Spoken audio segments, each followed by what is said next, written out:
दुनिया की सबसे बड़ी इकोनॉमी अमेरिका शटडाउन के मुहाने पर खड़ी है। शटडाउन मतलब यूएस सरकार के कई डिपार्टमेंट बंद हो जाएंगे। हजारों हजार कर्मचारी बिना पेमेंट के छुट्टी पर भेज दिए जाएंगे। अमेरिकी सरकार के पास इतना पैसा नहीं होगा कि वो खर्च कर सके और सभी विभागों को पेमेंट कर सके। सिर्फ एसेंशियल सर्विसेज से जुड़े विभागों के कर्मचारी काम करेंगे और वो भी बिना पेमेंट लिए।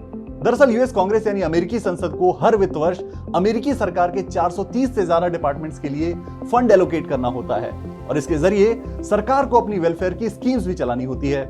इस फंडिंग से जुड़ा जो बिल है वो अमेरिकी संसद से पास होना चाहिए, यानी सीनेट और हाउस ऑफ रिप्रेजेंटेटिव्स दोनों से पास होना चाहिए।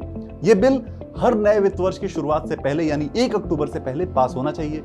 अगर यह बिल दोनों हाउसेज की सहमति से पास न हो तो शटडाउन की स्थिति आ सकती है। सरकार के कई डिपार्टमेंट काम करना बंद कर देंगे और जो प्राइवेट कॉन्ट्रैक्टर्स भी सरकार से जुड़े हुए हैं वो भी अपने सर्विसेज बंद कर देंगे और अपने कर्मचारियों को या तो छुट्टी पर भेज देंगे या ले ऑफ भी कर सकते हैं। इस बार हुआ यह कि शटडाउन की डेडलाइन नजदीक थी यानी 1 अक्टूबर, लेकिन इससे ठीक पहले 26 सितंबर को यूएस सीनेट ने शॉर्ट टर्म फंडिंग बिल पर 77 बनाम 19 वोटों से इसे आगे बढ़ा लिया।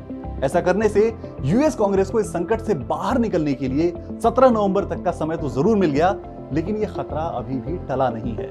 अगर इस डेडलाइन तक डेमोक्रेट्स और रिपब्लिकन के बीच सहमति नहीं बनती है तो अमेरिका को शटडाउन झेलना पड़ सकता है। जो आखिरी शटडाउन अमेरिका ने देखा था वो 22 दिसंबर 2018 से 25 जनवरी 2019 तक चला था, यानी कुल 35 दिन तक अमेरिका में शटडाउन रहा।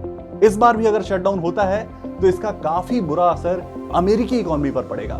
गोल्डमैन सैक्स के आंकड़ों के हिसाब से अगर देखें तो शटडाउन की वजह से हर हफ्ते अमेरिका की इकोनॉमिक ग्रोथ में 0.2% की कमी आएगी। दुनिया की सबसे बड़ी इकोनॉमी होने के नाते अगर अमेरिका में शटडाउन होता है तो इसका असर पूरी दुनिया पर पड़ने वाला है।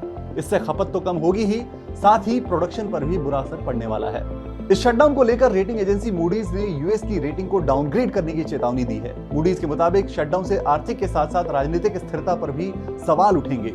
मूडीज एकमात्र बड़ी रेटिंग एजेंसी है जिसने यूएस की रेटिंग AAA पर बरकरार रखी है। वहीं फिच ने 1 अगस्त 2023 को यूएस की रेटिंग AAA से घटाकर AA कर दी थी, जबकि S&P ने तो 2011 में ही यूएस को डाउनग्रेड किया था और तब से रेटिंग नहीं बढ़ाई है। अब एक आखिरी बात ये समझना जरूरी है कि ये शटडाउन और डेट सीलिंग की वजह से होने वाली रुकावट बिल्कुल अलग अलग है। डेट सीलिंग में यह सहमति बनानी होती है कि एक निश्चित समय में अमेरिकी सरकार कितना कर्ज ले सकती है। वहीं शटडाउन की वजह यह होती है कि अमेरिकी सरकार के बजट में खर्च करने के लिए अब और पैसा नहीं है। उम्मीद है कि अमेरिका के शटडाउन की ये पूरी कहानी आपको समझ में आ गई होगी। जानकारी भरे ऐसे ही वीडियोस के लिए BQ प्राइम हिंदी को सब्सक्राइब कीजिए और इस वीडियो को अपने दोस्तों के साथ शेयर कीजिए।